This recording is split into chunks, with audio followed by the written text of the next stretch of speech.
What's up guys, Sketchy the Changeling here, and to celebrate 2,000 subscribers, I'm gonna draw my life. I was born on a small island called St. Croix. Now, St. Croix was part of a group of islands called the United States Virgin Islands, and if this is your first time hearing about them, don't feel bad. I get that a lot. Growing up on such a small island meant that pretty much everybody knew everybody. If someone caught you doing some shady stuff, chances are they had the phone number of someone in your family. Speaking of family, another effect of living in such a small community was that I grew really close to my family, and spending time with them was always something that I enjoyed. So as I was growing up, I did have a few things about me that made me different. I couldn't really handle being in environments where too much was going on. There was this one time when I was 2 where my mom took me to a racetrack and I was excited to go according to her. When we got there though, my whole attitude changed. The stadium was really crowded, it was really loud to the point where I couldn't hear myself talk, and I pretty much suffered sensory overload and had a panic attack. To this day, I was always uncomfortable in these kinds of settings, which made it especially hard for me since I came from such a festive culture. And parades were the worst for me because not only were they extremely loud and crowded, but the 2 major towns where these parades were held had narrow roads, so everyone was packed tight into one space, and that wasn't the best environment for me. I was an only child for about 4 years until my little sister was born and we became a family of 4. At first, I loved having a younger sibling, but then she started talking and yeah, we didn't really get along for quite a while after that. Now, one day, when I was in kindergarten, my teacher walked up to me and said that the school and my parents thought that I was ready to handle more challenging work. So they put me in the first grade class for about a week to see how well I did, and since I was able to keep up with the other students, I ended up staying there. And from that point on, because I had skipped, I was always the youngest in my class. It was around 2nd grade where I started drawing a lot, but what a lot of people don't know is that my initial interest in drawing actually started with one of my favorite shows growing up, Blue's Clues. I was near obsessed with that show, and the amount of merch that I had for it rivals the amount of MLP stuff I have now. I had the videotapes, the CD games, the lunchbox, my own inflatable thinking chair, and finally, my very own handy dandy notebook. I love to draw the different clues I'd find when watching the show, and it pretty much set the foundation for something that I would eventually want to pursue as a career. As I got older, I wanted to be able to draw my favorite cartoon characters. The internet and online drawing tutorials weren't a huge thing back then, and there wasn't anyone in my immediate family that I could learn from, so my parents bought me how to draw books so I could have some way to practice. When I was about 9 years old, I became interested in drawing comics, and I started out doing quick 2-page stories featuring characters from the Powerpuff Girls, another one of my favorite cartoons growing up. And then, at 10 years old, I found yet another cartoon I would obsess over, Alvin and the Chipmunks. The first live-action movie came out around that time, but as I waited for it to come out, I went on YouTube and found a ton of episodes from the 80s version. And while I did love the live-action movies, the cartoon was my personal favorite. Naturally, because I was so into this cartoon, they eventually became the focus of the comics I would make, and I continued making chipmunk comics for quite a while. Once I hit middle school, I went through a bit of a rough spot in my life for several reasons. Firstly, I was in a completely new school, and it was my first time having classes where each subject was taught by a different teacher. I was a very routine-oriented kid, so having to adapt to several different teachers who all had their own style of teaching was a lot for me to take in. And not having many friends during my first year at that school didn't really help either. Because of that, my grades suffered. Up until then, I was a straight A student with occasional B's, but now I was rarely getting A's and I was struggling to keep my grades from dropping down to C's. Of course, my parents were shocked and they were mad at first, but they were able to help me buckle down and improve by the end of the year. Another thing that made middle school hard for me was that it was the first time where I questioned what I wanted to do with my life. During 7th grade, I was recommended to sign up for a summer program designed for students that wanted to pursue careers in science and medicine. Now, up until that point, whenever someone asked me what I wanted to be when I grew up, I always said that I'd be a doctor or a dentist and that drawing would just be a thing that I did on the side, but once I got that recommendation for that summer program, I began to wonder, Was that what I really wanted? In order to be a medical professional, I needed to study a lot of math and science, and those were my two least favorite subjects in school. Not only that, but getting a medical degree took a very long time, and I would be spending that time intensively studying two subjects that I didn't even like. Meanwhile, art was something that always made me smile. Every comic page I finished, every picture I drew, there was a sense of gratification that I felt. Even when I was doing a really hard or frustrating drawing, it was the type of frustration that only made me try harder. Not to mention that English, specifically creative writing, was my favorite subject in school. And after thinking about all that, I decided to turn down the summer program and focus on my comics instead.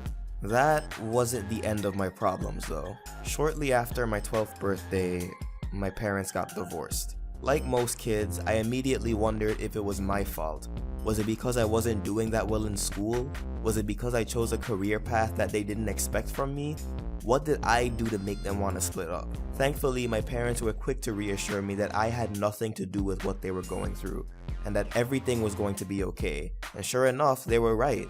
Despite the huge change, I was still able to see both my parents regularly, and they were both still a big part of me and my sister's lives. Regardless of what they were to each other, they were still our parents, and they both wanted us to be happy. Honestly, compared to other couples that go through this, things got better pretty quickly, and now my parents are like best friends. It's almost kinda scary actually.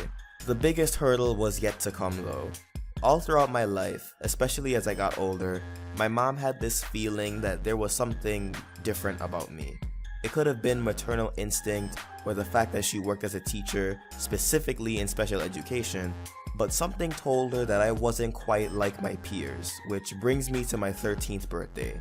On that day, my mom picked me up from school, which was weird since I normally took the bus home. When I asked her where we were going, she said that we were going to meet up with my dad because I had an appointment with a doctor. I didn't pick up on it at first because I was wrapped up in my new copy of Pokemon Soul Silver, but after a while I realized she didn't say that I was going to see the doctor. She said that I was going to see a doctor. Sure enough, it definitely wasn't the regular doctor I was used to. Instead of a normal physical, this doctor just asked me some questions and had me do a few tests. I really wasn't sure what to make of this, and I pretty much decided that any doctor's appointment where I didn't have to get a shot was a good doctor's appointment to me.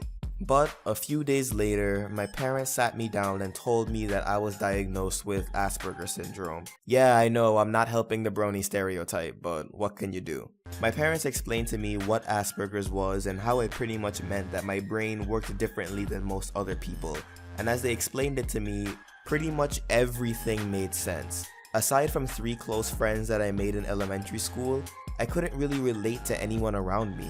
I had an intense fixation on one interest, mine being cartoons, and I definitely wasn't the most socially aware kid around. Mom and dad made sure to let me know that my condition didn't make me sick or handicapped. It wasn't a disease that needed to be cured, but instead something that just made me a little different. I ended up joining a support group for other kids with Asperger's, and they helped me learn how to read social cues and be more aware of other people's body language. I began to feel more comfortable with myself, and once I hit high school, things began to change for the better. I started to open up more and expose myself to other interests. I ended up joining the drama club and acted in several school plays.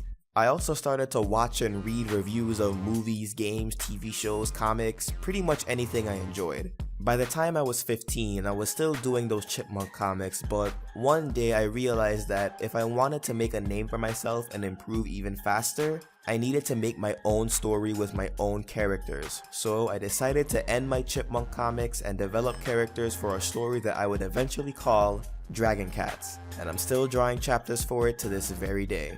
It was also around this time that I ended up moving to New York to live with my aunt and uncle for my last 2 years of high school. We all thought that living in a more artistically inclined area would be better for me, since a lot of the extracurricular programs on St. Croix weren't geared towards the arts, with the exception of music and dance. The high school that I ended up attending in New York was actually well known for the work that it did in the arts. The music program was one of the best in the country, the school theater productions got statewide recognition, and the kids in the film department would sweep the competition at student film festivals. Needless to say, I felt right at home, and it didn't take long for me to establish a circle of friends there. The distance between me, my parents, and my sister was hard to get used to at first, but soon enough I did get used to it, and the distance actually made me feel a bit closer to them, especially my dad and my sister. This was also the fateful year that I started watching My Little Pony. Season 3 was right around the corner and I was rushing to finish the first 2 seasons before the premiere dropped. Because I was in an environment that was very open to different interests and viewpoints, telling my friends and family that I was a fan of MLP really wasn't a hard thing for me to do. My parents and my sister were supportive of it, and my uncle actually found the idea of the show having such a large fandom to be really interesting. Fast forward to my senior year, which was pretty much one of the best years of my life so far. My fanfiction account was starting to take off, I'd gotten my first job and was making my own money, I was taking a film production class where I learned how to shoot and edit my own projects, I saw The Lion King and Rocky on Broadway, and I was able to have one of the best experiences of my life, New York Comic Con. I was able to get a pass for one day, and my uncle and I headed to the Javits Center where the convention was being held. I was a little nervous because I wasn't sure if I was going to get sensory overload again, even though I hadn't dealt with it for a few years at that point. But I ended up having an amazing time. Even with all the people there, the venue was really big, so I didn't feel crowded at all. Not only that, but I also got to meet several of the writers and artists for the My Little Pony comics. Katie Cook, Andy Price, Amy Meberson, Tony Fleeks, and Sever Richard. I even got them to sign my copy of the Queen Chrysalis arc, even if it was for a day.